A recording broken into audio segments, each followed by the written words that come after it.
にちは。今回は逃げ上手の若君第2話への視聴者の反応をご紹介します。この動画では最新アニメの視聴者の反応や感想をご紹介しています。みんなの解釈や考察を知るとアニメ視聴の楽しみが増えると思いますので、ぜひ最後までお楽しみください。作画が良すぎて心配になるわ。映像だけで見れるレベルではある。文字通り情報量が多いな。五代院宗茂ってこの作品で名前知った人多そう。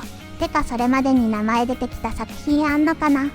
漫画になったの多分初って漫画内で言ってる。大河ドラマでも出てないと思う。古典の太平記じゃ幕府滅亡の直後に登場するんで有名だけど、容赦なく首が飛ぶアニメやな。もう鎌倉時代は簡単に人の首ちょんぱするな。殺さないと自分が殺されるからな。これでも鎌倉前よりはマシになってるんだよね。御成敗式目ってすごかったんだね。言い訳つけて自分は殺さない系の主人公じゃなくてよかった。鎌倉時代にそんなやわなことを言っている余裕なんかない。少年漫画的な理由で殺さずにされなくてよかったってことだよ。ジャンプ漫画の主人公が殺しとか珍しいよな。原作より発情顔増えてるし、マジで発情顔で売るつもりなのか。剣の練習もしてない子供がいきなり人の首を落とせるのかな。切腹の時も下手くそがやると首落ちないことあったらしいけど、攻撃力ゴミだから落下の威力で切り落としたんよ。痛いから文句言ったやつもいた。時行のすごいところは人心掌握。こんな難しそうな話でジャンプで人気出たの。殺人見てゲロ吐いてた鑑定スキルの坊ちゃんより覚悟決まってるな。あっちは現代人で、こっちは坊ちゃんとは家血に濡れた鎌倉人だし。言うてあいつもあの時代に育ってるはずなのにな。丁寧なアニメ化だった。めっちゃキュートで終わらない。原作連載中だしな。劉邦にしても家康にしても逃げるのがうまいやつは天下を取るよな。こんなエンディングではごまかせないくらい殺伐とした本編だった。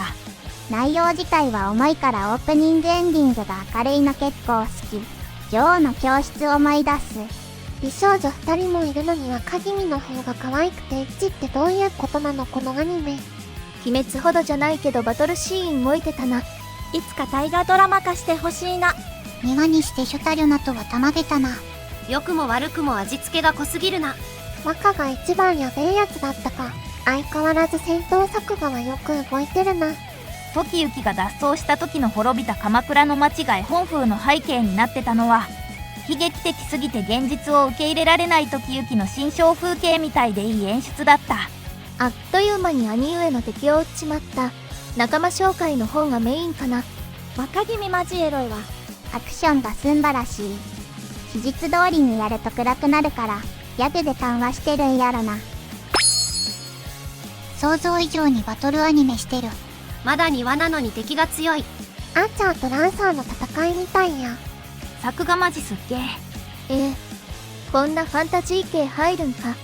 発情してる。死にゲーを防具なしでプレイするタイプ。逃げ上手ってそういうことか。作画すげえな。かわいい。いいね、それぞれキャラが立ってる。すげえ気合入ってるな。よう動くな。イヤー首が起きまくるアニメだな。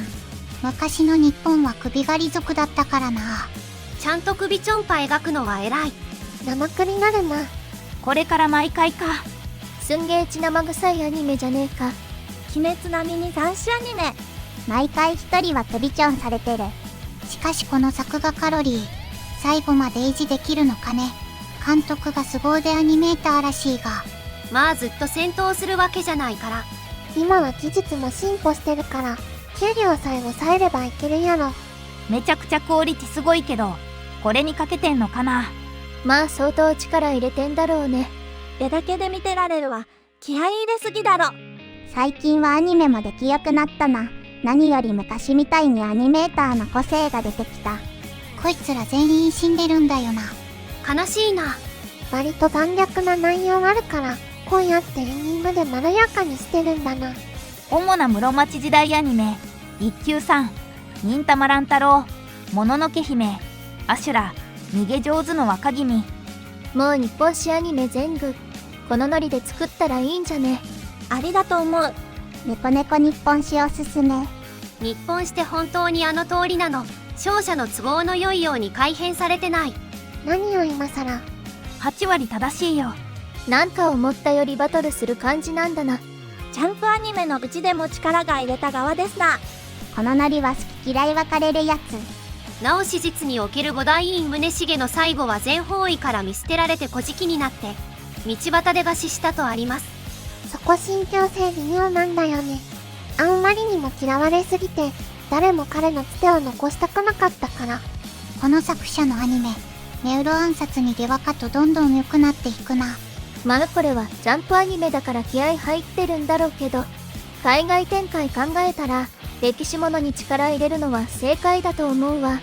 ただ動くだけじゃなくて、カットごとに絵柄も塗りもタッチも変えるの凝りまくってるな。なんでこのアニメこんなに動くの？くらい動くな。この時点で当たりだと確信できる出来だなアニゲ。ちゃんとアニメ化するのが当たり前になりつつあって嬉しい。この作画演出でシンルロケン見たかったな。松江の個性を殺さずにきちんと端正にクリーンアップしてるの。何気にすごくいい仕事。ボッチザロックのライブ周り担当してた人がコンテ演出作家。ここでまた初回の蹴鞠につなげるのか、本当に演出凝ってる。クローバーワークスさすがに仕事してるわ。円盤売れるかはわからんけど。詳細不明と諸説あるをうまく利用して面白さに昇華できるからすごいわ作者。いやネウロの頃からすごかったけれども演出がうまいのと発情を生かしてて面白かった。最初の鬼ごっこ勝利。窮地に立たされし時、命の危機にある時、人は恐怖し思うように動けなくなる。しかし時行は窮地と命の危機を楽しんでいる。それこそが頼重の見た乱世に適応する力であった。次に追う鬼は誰か。時行の鬼ごっこはまだ続く。この作品ちょっとすごくない？気持ちの不沈がすごくて見入ります。人海のごとく焦げた家々、斬首された兄の描写、挟まれるコミカルな演出、流れる戦闘作画が圧倒的。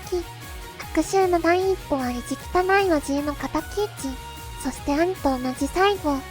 時行の正義の執着、闘争反応、あっぱれ。